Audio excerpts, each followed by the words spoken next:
नमस्कार दोस्तों, स्वागत है आप सभी का हमारे हिंदी यूट्यूब चैनल हिंदी चर्चा विद गुंजन में। दोस्तों, आज हम बीपीएससी व उससे संबंधित और भी जो भी एग्ज़ाम हैं हिंदी भाषा के जिसमें प्रश्न आते हैं, जैसे यूपीएसआई हो गया, टीजीटी, पीजीटी हो गया, बीपीएससी के अन्य प्राथमिक शिक्षक भर्ती, उच्च प्राथमिक, माध्यमिक, इस प्रकार के जो भी परीक्षाएं होने वाली हैं और बीपीएससी में अन्य जो परीक्षाएं होती हैं उसमें भी जो भाषा संबंधी प्रश्न आते हैं, यूपीपीएससी के जरिए जो यूपीपी है या फिर यूपीएसआई का एग्ज़ाम जो होना है उसमें भी जो भाषा संबंधी प्रश्न आते हैं, उन सभी के लिए जो अत्यंत उपयोगी प्रश्नावली है वो आज हम लेकर आए हैं। साथ ही साथ आप लोगों से ये भी बताते चलें कि यह जो हम आज प्रश्नावली लाए हैं इसमें कोई चैप्टर वाइज प्रश्नावली नहीं है। इसमें सभी प्रकार के आपके प्रश्न देखने मिलेंगे, यानी कि व्याकरण में जितने भी पार्ट हैं वो सारे पार्ट के आपको प्रश्न इसमें देखने को मिलेंगे। तो हम प्रश्नावली का शुरुआत करते हैं। आइए देखते हैं प्रश्न संख्या 1।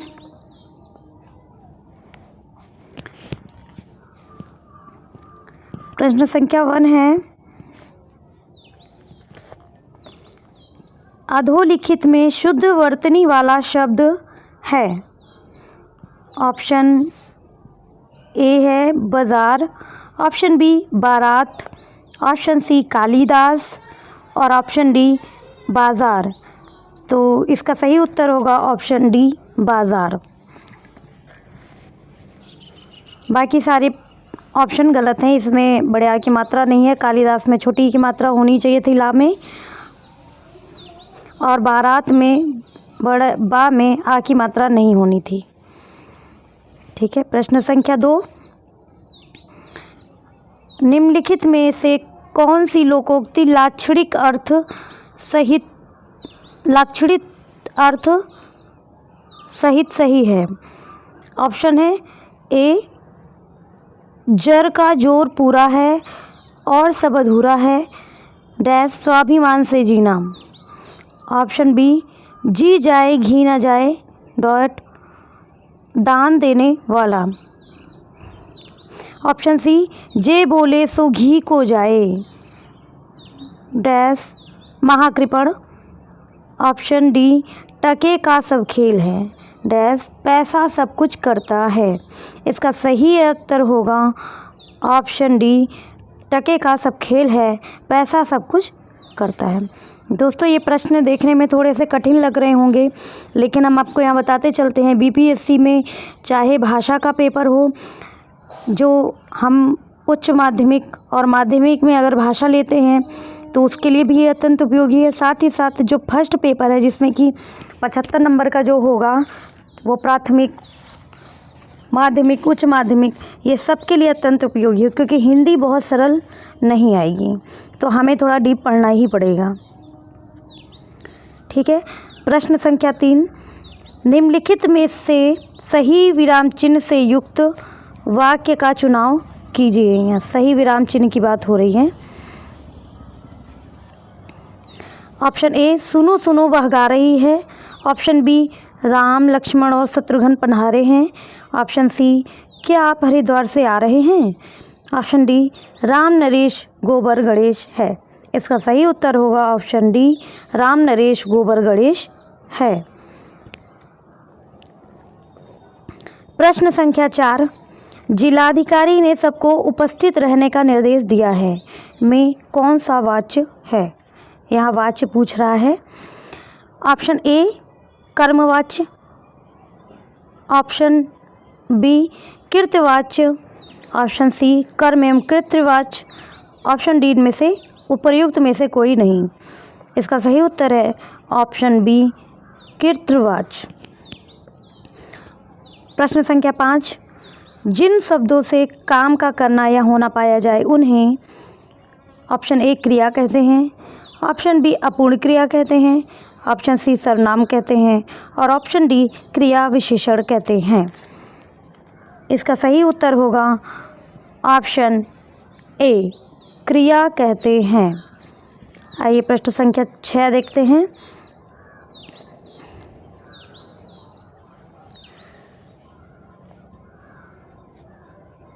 प्रश्न संख्या 6, निम्नलिखित वाक्यों में से वह वाक्य चुनिए जिसमें सार्वनामिक विशेषण का प्रयोग किया गया है। ऑप्शन ए, वह बहुत सौम्य है। ऑप्शन डी, कोई आदमी गा रहा है। ऑप्शन सी, वहाँ सैकड़ों लोग उपस्थित हैं। और ऑप्शन डी, 5 लीटर दूध खरीदो। इसका सही उत्तर होगा ऑप्शन ए, वह बहुत सौम्य है। सार्वनामिक विशेषण का ही मतलब होता है जो शब्द संज्ञा अथवा सर्वनाम की विशेषता बतलाए, यानी कि सर्वनाम की विशेषता बतलाए। प्रश्न संख्या 7।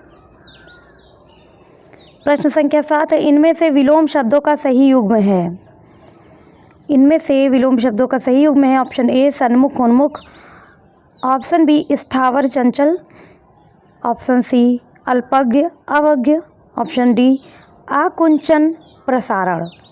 इसका सही उत्तर होगा ऑप्शन ए, सन्मुख और उन्मुख।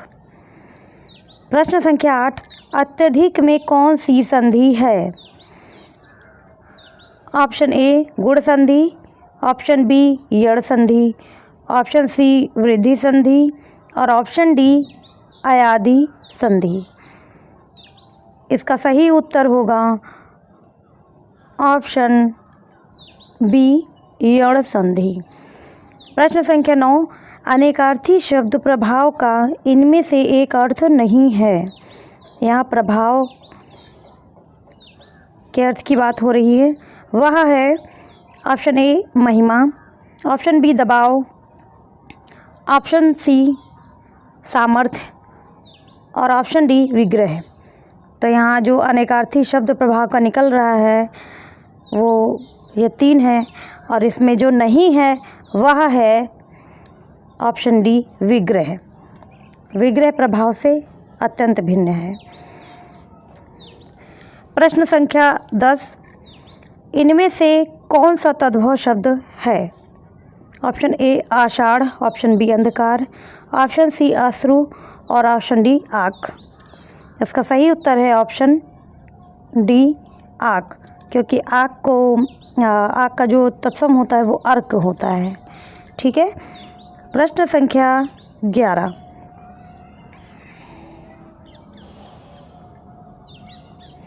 प्रश्न संख्या 11 में निम्नलिखित में एक शब्द युग्म सरस्वती का पर्यायवाची नहीं है। बाकी सब पर्यायवाची सरस्वती के हैं, एक युग्म नहीं है, वो देखना है। ऑप्शन ए, गिरा वीणा पाड़ी। ऑप्शन बी, भारती वाड़ी। ऑप्शन सी, हेम हिरण्य। और ऑप्शन डी, शारदा वागीशा।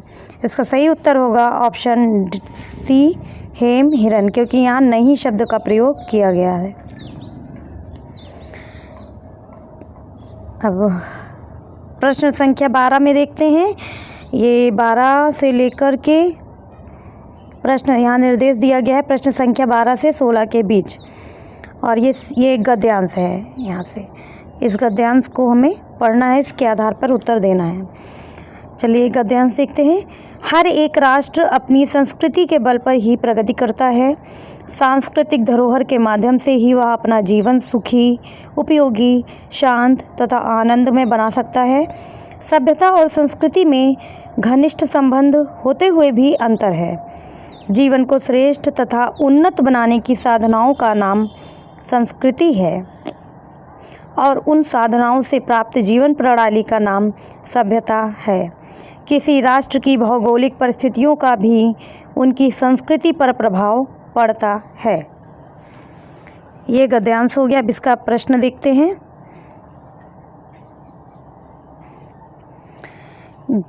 गद्यांश का सही शीर्षक इसमें हमें देखना है। ऑप्शन ए, राष्ट्र के विकास में संस्कृति का योगदान। ऑप्शन बी, राष्ट्र के विकास में सभ्यता का योगदान। ऑप्शन सी, राष्ट्र के विकास में प्रकृति का योगदान। और ऑप्शन डी, राष्ट्र के विकास में परिस्थिति का योगदान। इसका सही उत्तर होगा ऑप्शन ए, राष्ट्र के विकास में राष्ट्र के विकास में संस्कृति का योगदान। प्रश्न संख्या इसी गद्यांश से ही होगा। तो प्रश्न संख्या 13 देखते हैं। राष्ट्र किसके बल पर प्रगति करते हैं? राष्ट्र किसके बल पर प्रगति करते हैं? इसका ऑप्शन है, ऑप्शन ए संगीत के बल पर, ऑप्शन बी साहित्य के बल पर, ऑप्शन सी संस्कृति के बल पर और ऑप्शन डी कला के बल पर। इसका सही उत्तर है ऑप्शन सी संस्कृति के बल पर। प्रश्न संख्या 14। प्रत्येक राष्ट्र की संस्कृति वहाँ की, इसके आगे हमें सेंटेंस देखना है कि प्रत्येक राष्ट्र की संस्कृति वहाँ की। ऑप्शन ए उपर्युक्त में से कोई नहीं, ऑप्शन बी औद्योगिक परिस्थितियों पर भी निर्भर होती है, ऑप्शन सी भौगोलिक परिस्थितियों पर भी निर्भर होती है और ऑप्शन डी कलात्मक परिस्थितियों पर भी निर्भर होती है। इसका सही उत्तर होगा ऑप्शन सी प्रत्येक राष्ट्र की संस्कृति वहाँ की भौगोलिक परिस्थितियों पर भी निर्भर होती है। यहाँ देखते हैं प्रश्न संख्या 15। गद्यांश में किस शब्द का प्रयोग नहीं है? ऑप्शन ए प्रकृति, ऑप्शन बी परिस्थिति, ऑप्शन सी सभ्यता और ऑप्शन डी संस्कृति। इसका सही उत्तर है ऑप्शन ए प्रकृति। प्रश्न संख्या 16। सभ्यता और संस्कृति में डैश। ऑप्शन ए घनिष्ठ संबंध होते हुए भी अंतर है, ऑप्शन बी केवल घनिष्ठ संबंध है, ऑप्शन सी केवल अंतर है, ऑप्शन डी कोई संबंध नहीं है। इसका सही उत्तर है ऑप्शन ए घनिष्ठ संबंध होते हुए भी अंतर है। प्रश्न संख्या 17। अवधि किस अपभ्रंश से विकसित हुई है? ऑप्शन ए सौरसेनी अपभ्रंश से, ऑप्शन बी अर्धमागधी अपभ्रंश से, ऑप्शन सी मागधी अपभ्रंश से और ऑप्शन डी उपर्युक्त में से कोई नहीं। इसका सही उत्तर है ऑप्शन बी अर्धमागधी अपभ्रंश से। प्रश्न संख्या 18। लोधांती इनमें से किस बोली की उपभाषा के अंतर्गत आती है? Option A Chhattisgarhi, option B Garhwali, option C Bundeli और ऑप्शन डी मालवी। इसका सही उत्तर है ऑप्शन सी बुंदेली। प्रश्न संख्या 19। द्विरुक्ति संबंधी अशुद्ध शब्द नहीं है। ऑप्शन ए गजराज हाथी, ऑप्शन बी अच्छा सदुपयोग, ऑप्शन सी आपकी भवदिया और ऑप्शन डी अच्छी संगति। इसका सही उत्तर है ऑप्शन डी अच्छी संगति। प्रश्न संख्या 20 देखते हैं। विसर्ग का उच्चारण स्थान है। ऑप्शन ए अनुनासिक, ऑप्शन बी तालव्य, ऑप्शन सी कंठ और ऑप्शन डी ओष्ठ। इसका सही उत्तर है ऑप्शन सी कंठ। प्रश्न संख्या 21। निम्नलिखित में से कौन सा शब्द तत्सम नहीं है? ऑप्शन ए क्षेत्र, ऑप्शन बी खार, ऑप्शन सी वानर और ऑप्शन डी छुर। इसका सही उत्तर है ऑप्शन बी खार। यह